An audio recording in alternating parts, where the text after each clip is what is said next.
I saw this hand coming out of Russia, and this hand being extended out to the Christian people and to the Jews as if it were a friend. It is not a friend. Russia is not a friend to the Jews and not a friend to the Christians. Formerly conservative commentator Candace Owens has stirred up controversy for taking a trip to Russia.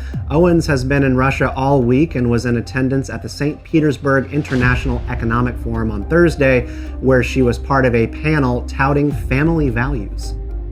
We are grappling with the same issues, West and East, and I think something that we hit upon today was just the media messaging and constantly trying to make this division between what's going on in Russia, what's going on in America, that there are no similarities. My entire trip has revealed to me just how similar we are, and our motivation both as a faithful society, putting God first, but family, understanding that family encourages us in a positive way. It has just been a tremendously encouraging trip, and I can't wait to go back onto my podcast and to be able to share that with the American people as well.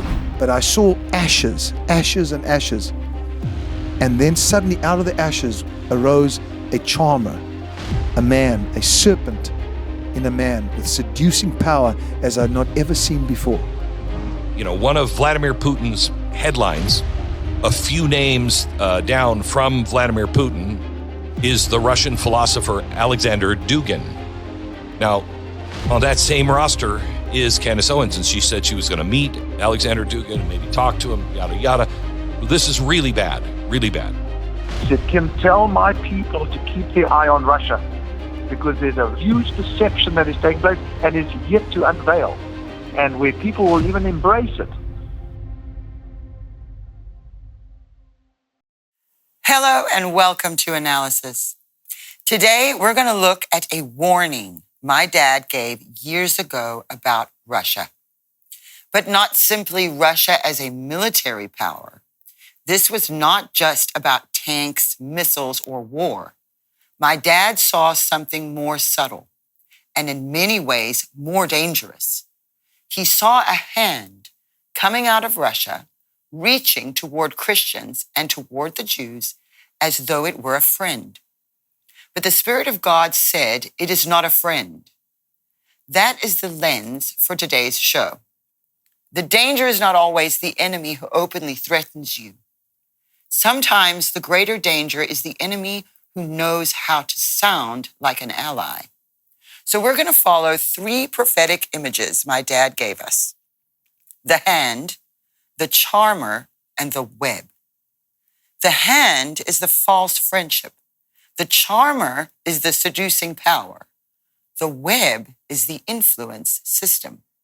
And it all begins with this warning: keep your eye on Russia. Let's listen. The other thing the Lord said to me today very clearly, He said, Kim, tell my people to keep their eye on Russia because there's a huge deception that is taking place and is yet to unveil, and where people will even embrace it. I'm not sure exactly what it is, but I saw this hand coming out of Russia, and this hand being extended out to the Christian people and to the Jews as if it were a friend. It is not a friend. Russia is not a friend to the Jews and not a friend to the Christians. I'm not speaking about the people of Russia. I'm talking about the administration and the leaders. I saw deception coming out of Russia. I saw a hand coming out as if to shake. And then as the hand was shaken by purple robes and garments of religion, I saw the hand raised up and then smashing them on the neck. That prophecy is the foundation. My dad said there was a deception coming out of Russia, and he said people would even embrace it. That means it would not look obvious at first. People do not embrace what they clearly recognize as an enemy. They embrace what feels familiar, what speaks their language, what seems to understand their pain. And Christians are carrying real concerns right now. We see moral confusion. We see attacks on family and children. We see corruption in institutions. We see hostility toward biblical truth. We see America divided and weakened. So when a foreign power says, we see it too, people listen. When someone says the West is sick, people listen. When someone says your leaders betrayed you, people listen. But discernment has to rise right there, because someone can name the sickness and still offer poison as the cure. Russia does not need to convince Christians to love communism or totalitarianism. That would never work. But if Russia presents itself as moral, traditional, anti-woke, religious, and strong, then the hand starts to look different. It starts to look like help. It starts to look like order. It starts to look like protection. It starts to look like friendship. But my dad said it is not a friend. He also made the distinction clearly. He was not talking about the Russian people. We are not against Russian people or Russian Christians. We are talking about the administration, the leadership, the ideology, and the deception coming out of Russia. And then there is that detail about purple robes and garments of religion. That tells us what kind of deception this is. It is not only political, it is religious. It uses spiritual language, sacred symbols, tradition, and even words that sound Christian. But sounding Christian is not the same as carrying the Spirit of Christ. So we test the fruit. Does it draw Christians closer to God's heart for Israel, or does it pull them away? Does it honor the Jewish people, or does it make room for suspicion and accusation? Does it lead to truth, or does it lead to another empire? That brings us to the second image my dad saw, the charmer. On June 21st, 2012, my dad saw something else connected to Russia. He saw ashes. And then out of those ashes, he saw a charmer, a man, a serpent in a man with seducing power. That word matters, seducing. Force threatens. Seduction persuades. Force says, submit. Seduction says, I understand. Force comes with a weapon. Seduction comes with a message. And that is why this prophecy is so important. The danger is not only what Russia does with tanks or missiles, it is also what comes through ideology, influence, religion, and persuasion. Let's listen.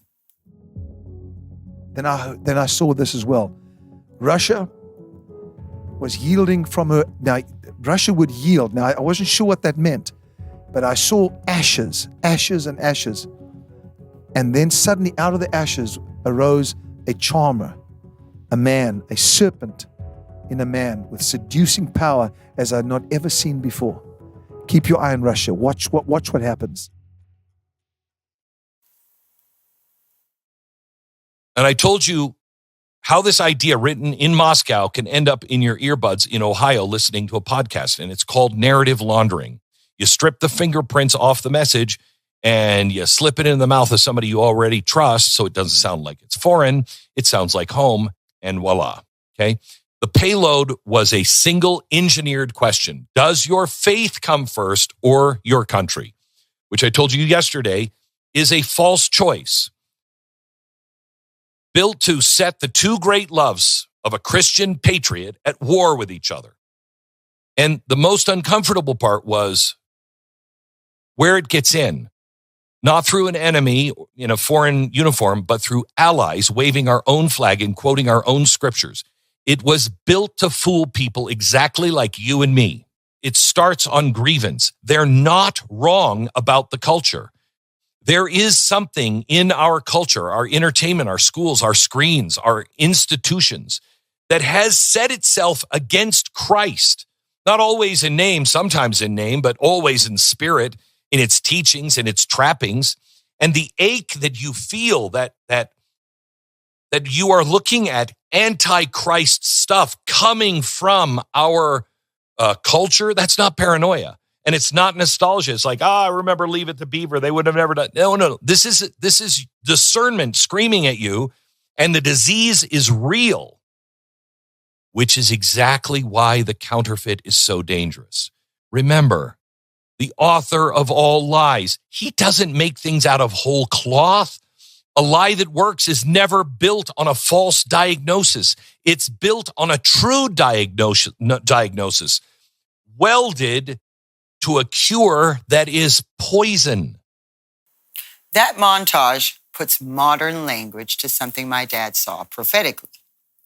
The deception does not work because every concern is fake. It works because many of the concerns are real. The West is sick in many ways. Our culture has turned against God in many ways.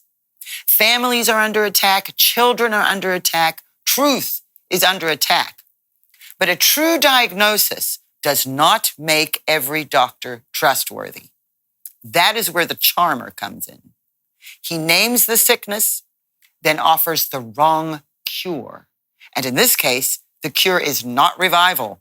It is not repentance. It is not a return to Christ. It is a foreign ideology dressed in religious language, one that leads away from America, away from Israel, and toward a Russian imperial vision. And this is where Alexander Dugin helps us understand what is moving under the surface. This is not a Dugin show. My dad's prophecy is the foundation, but Dugin gives language to the kind of ideology my dad warned about. In plain terms, Dugin is a Russian political thinker who sees the modern West, especially America and NATO, as the enemy. He is not simply saying the West has problems. He is saying the Western order must decline so Russia and Eurasia can rise. That is not America first. That is America must fall. And that is the difference Christians must catch. Dugin's language can sound traditional, it can sound anti-globalist, it can sound spiritual, but at the center is not Jerusalem, it is Moscow. It is not biblical revival, it is sacred empire. That is counterfeit traditionalism. It speaks against real problems, but it leads to the wrong altar. Christy, this is where the theology matters. Because when a movement sounds Christian but pulls people away from Israel, we have to test the spirit.